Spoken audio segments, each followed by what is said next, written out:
Assalamualaikum warahmatullahi wabarakatuh. Perkenalkan, nama saya Leli Destiani dari kelas B2 Fakultas Hukum. Saya di sini akan mempresentasikan materi hukum internasional tentang pertemuan G20 ranah multilateral. Apa itu G20? G20 adalah forum kerja sama multilateral yang terdiri dari 19 negara utama dan Uni Eropa. G20 mempresentasikan lebih dari 60% populasi bumi dan 70% perdagangan global dan 80% PDB dunia. Anggota G20 terdiri dari Afrika Selatan, Amerika Serikat, Arab Saudi, Argentina, Australia, Brazil, India, Indonesia, Inggris, Italia, Jepang, Jerman, Kanada, Meksiko, Republik Korea, Rusia, Prancis, Tiongkok, Turki, dan Uni Eropa. Sejarah pendirian G20. G20 dibentuk pada tahun 1999 atas inisiasi anggota G7 dan G20. Merangkul negara maju dan berkembang untuk bersama-sama mengatasi krisis, utamanya yang melanda Asia, Rusia, dan Amerika Latin. Adapun tujuan G20 adalah mewujudkan pertumbuhan global yang kuat, berkelanjutan, seimbang, dan inklusif. G20 pada awalnya merupakan pertemuan Menteri Keuangan dan Gubernur Bank Sentral. Namun, sejak 2008, G20 menghadirkan kepala negara dalam KTT dan pada 2010 dibentuk pula pembahasan di sektor pembangunan. Sejak saat itu, G20 terdiri atas jalur keuangan dan jalur Sherpa. Sherpa diambil dari istilah untuk pemandu di Nepal, menggambarkan bagaimana para Sherpa G20 membuka jalan menuju KTT. Jenis-jenis pertemuan G20. Yang pertama, konferensi tingkat tinggi atau KTT. Merupakan klimaks dari proses pertemuan G20, yaitu rapat tingkat kepala negara atau pemerintahan. Yang kedua, ministerial dan deputies meeting, atau disebut pertemuan tingkat menteri dan deputi. Diadakan di masing-masing area fokus utama forum. Pada Financing Track, Ministerial Meetings dihadiri oleh Menteri Keuangan dan Gubernur Bank Sentral, yang disebut Financing Ministers dan Central Bank Governors Meeting atau FMCBG. Sementara pertemuan para deputi disebut Financing dan Central Bank Deputies Meeting atau FCBG. Yang ketiga, kelompok kerja atau working groups, yaitu beranggotaan para ahli dari negara G20.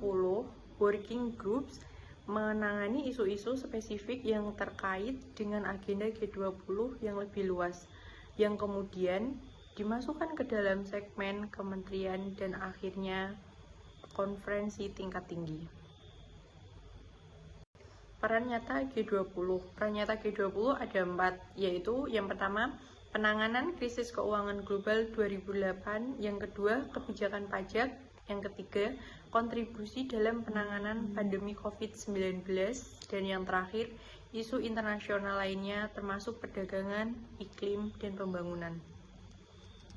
Berikut ini adalah logo G20 Indonesia 2022. Logo ini menggambarkan peranan aktif kita dalam upaya memajukan kehidupan perekonomian, terutama di saat menyambut babak yang baru. Dengan sengaja pengharapan atas keseimbangan serta tekad bulat untuk terus hidup, tumbuh, dan senantiasa menjadi lebih baik di setiap babaknya. Secara bentuk, logo ini juga terlihat seperti pohon. Sama seperti pohon yang terus tumbuh dan berguna bagi lingkungan sekitarnya. Logo ini juga menjadi ilustrasi pengharapan atas tumbuhnya perekonomian global yang akan memberikan dampak positif bagi kehidupan masyarakat.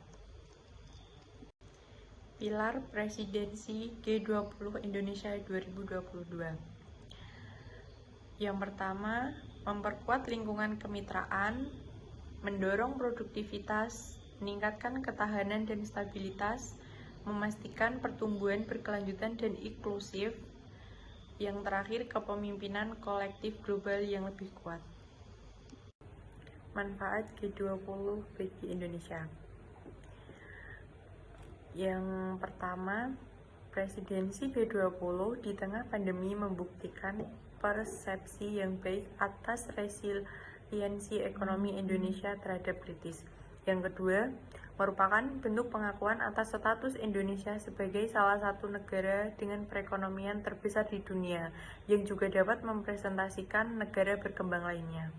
Yang ketiga, momentum presidensi ini hanya terjadi satu kali setiap generasi, atau kurang lebih 20 tahun sekali, dan harus dimanfaatkan sebaik mungkin untuk memberi nilai tambah bagi pemulihan Indonesia, baik dari sisi aktivitas ekonomi maupun kepercayaan masyarakat domestik dan internasional. Manfaat yang keempat, Indonesia dapat mengorkestrasi agenda pembahasan pada G20 agar mendukung dan berdampak positif dalam pemulihan aktivitas perekonomian Indonesia.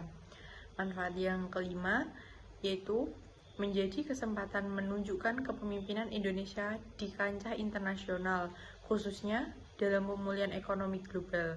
Dari perspektif regional, presidensi ini menegaskan kepemimpinan Indonesia dalam bidang diplomasi internasional dan ekonomi di kawasan, mengingat Indonesia merupakan satu-satunya negara di ASEAN yang menjadi anggota G20. Sekian presentasi dari saya.